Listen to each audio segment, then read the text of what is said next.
Oh, howdy all, grab yourselves a beer, it is time for some Path of Exile. Today, what I wanted to do is demonstrate a new method I've come up with for crafting jewels. Now, jewels are normally crafted either by using Chaos Orbs repeatedly, until you get something that's got real potential, or alternately, by starting with an item that is magic, and that has two desirable mods that you create by using the alteration orbs and augmentation orbs, and then throwing a regal orb down on it, hoping to get a third synergistic and powerful mod. Now what I wanted to do was experiment a little bit with using the very, very, very cheap fossils that exist in this league.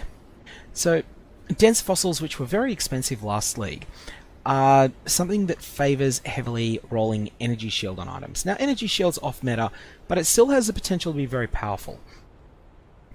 Dense fossils both have the ability to innately roll energy shield on cobalt jewels. Any cobalt jewel, no matter how you roll it, can roll a prefix that grants 6 to 8% energy shield. But dense fossils also grant an additional prefix that grants an increased global defenses, and global defenses increases energy shield, evasion, and armor equally. So for that reason, seems to be a lot of potential for dense fossils on jewels to potentially stack and give you a double dip on energy shield. It's entirely possible that it's coded in such a way that you can't roll both mods, and if that's the case, then that's just going to come along and ruin the party. You're not going to see both of them at once, but that doesn't mean that the individual dense fossil mod isn't good. Next up we have aberrant fossils. Aberrant fossils provide more chaos modifiers. There's a few quite powerful chaos modifiers that can naturally roll on jewels. Increased non-ailment chaos damage over time is an inherently very powerful mod, as is the chaos resistance. 7 to 13% isn't much, but it is still an appreciable amount. And so for that reason, and there's also the potential to get additional chaos damage from the aberrant fossil as well. So there's lots of reasons to consider using these. The other thing that these do, and this will be important later, is that they block lightning modifiers entirely. Now we're trying to craft items that are spellcaster focused and that are energy shield focused. And generally speaking, if you're putting chaos damage on a spell, you probably don't care very much about physical damage. Enter the metallic fossil. More lightning modifiers, no physical modifiers. When you have both a no lightning modifiers and a more lightning modifiers, the no lightning modifiers is the dominant of those two interactions. So what we're going to do is we're going to load up a dense fossil, an aberrant fossil, and a metallic fossil, and stick them into a powerful alchemical resonator. You can use either powerful or potent resonators here. And if you're using potent resonators, skip the metallic fossil. But the reason I'm using powerful ones is partly because they're just cheaper at the moment.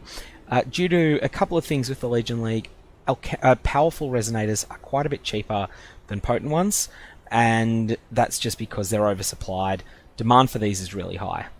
Now I'm using cobalt jewels that I've applied a scouring orb to. Now this is a total and utter brick. We got the very powerful 3 to 4% to non-ailment chaos damage over time multiplier, so Nakdotum, which is a very powerful mod, but it comes with completely non-synergistic mods. And that's going to be the case with the dense fossils. They do have a lot of redundant block crap that they can roll. So that's fine, that's going to happen, we're just going to roll over it. The benefit to this strategy is that all of these fossils are exceedingly cheap. I just picked up a whole bunch of metallic fossils for the grand sum total of 0.4 chaos orbs each, and dense fossils are a bit more expensive than that, but not much. Aberrant fossils are also very, very cheap, and they always stay cheap too. Okay, here we have energy shield recharge rate is the defenses related mod that we got, which isn't great. Cast speed while holding a shield is real, and this time we got cold damage over time multiplier. Even though we're biasing in favor of getting more chaos modifiers, we're not doing anything to cold, we can still get the cold ones. My attitude to this is that it is probably not good enough to sell to anyone, and so for that reason I'm just going to roll over it rather than scour that and use something else. Firing away with a third attempt energy shield. Okay, this is what we wanted to see, isn't it? Have a look at this here. We've got the first roll is 8% energy shield. The second roll is 4% energy shield, and that stacks. It also happens to give 4% armor and evasion, but chances are that a character that's using energy shield doesn't care about that. The third mod that we got is 3 energy shield gain for each enemy hit by your attacks. That's a deceptively powerful mod. This is a really solid jewel, and it's one that I'm quite happy with. Of interest, this could have been acquired just by using a standard 1-socket resonator and a dense fossil. There is nothing on this that benefited from the fact that I'm using an aberrant and a metallic fossil. You could have got that with just a dense fossil and nothing else. Now, we've run out of 3-socket resonators, so I'm just going to use alchemical and aberrant because I've got a feeling that I may have a use for those later. So here we have a bunch of staff-related mods. Block and attack speed. We have minion crap and we have fire resistance. Okay, this doesn't really have anything going for it. Even though it's got 4 mods on it, it's not good enough for anyone to want to use, so reroll. Increased chaos damage is one of the subterranean mods. That's a very powerful mod. Unfortunately, it is combined with utter trash, and so for that reason, it can go the hell away. Block with a shield, attack speed with a shield, and Nakdotum. Okay, 3% Nakdotum is solid. This is as badly divined as it can possibly be, but just having a quick look here, there's nothing outstanding about this jewel. It has some potential maybe to be of use to someone. I'm going to throw this in a cheap stash tab in case someone just happens to want it, but just because they're looking for any source of Nakdotum that they can get. I've run out now of aberrant fossils, but that's fine. I've still got the metallic fossils, and we'll see if we can hit anything here. And we've got fire and lightning resist. Unfortunately, we got the armor if you've hit an enemy recently. That's a delve that is a delve dense fossil model, I believe. I will just confirm that. Yes, it is of the underground, and it is a rubbish mod. So 1% chance to block attack damage while holding a shield is terribly weak, and unfortunately the dense fossils, part of the cost of the power of having that global defenses mod that does indeed stack with local energy shield, global energy shield, part of the cost of that is that you do have more chance of rolling these shitty block mods. Cast speed with lightning skills. I think in general this is not totally terrible, but it is not particularly great. In any case, I did have one really solid hit here. 12% energy shield, divinable to 14.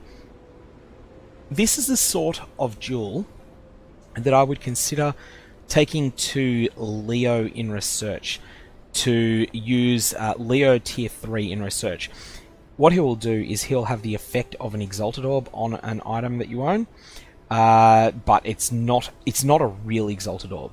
So it can't be used for other uses of exalted orbs, like, for instance, paying for some of the most powerful mastercrafts on the crafting bench. It's not a real exalted orb, but it is something that can be used to slam an item, to put a 4th mod on it. I'm actually going to, the next time I get Leo in research at tier 3, I'm going to slam this jewel with him, and if I hit hard with a slam, I will then consider trying to divine this to be perfect. On average, it will take 18 divine orbs to get this perfect. That is 3 possibilities for the first roll, 3 possibilities for the second, and 2 for the third. 3 by 3 by 2 is 18. And so there's a lot of... there's a potential for that to be an expensive endeavour, but if I hit really hard with the divine orb, if I was to get a damage mod as the last suffix, this has a lot of potential to be an extraordinary jewel, one that could sell for a considerable amount. Even as it is, I believe that a character that is stacking energy shield would seriously consider using this jewel if they had their hands on it, and if they wanted to prioritize defense over offense. They would need to be an attack build, because that 3 energy shield for each enemy hit by your attacks is actually a very powerful mod. It's deceptive. It is so much better than it looks. In any case, if you've got any questions about using about using cheap fossils for crafting jewels, fire away in the comments below. Otherwise, hope you have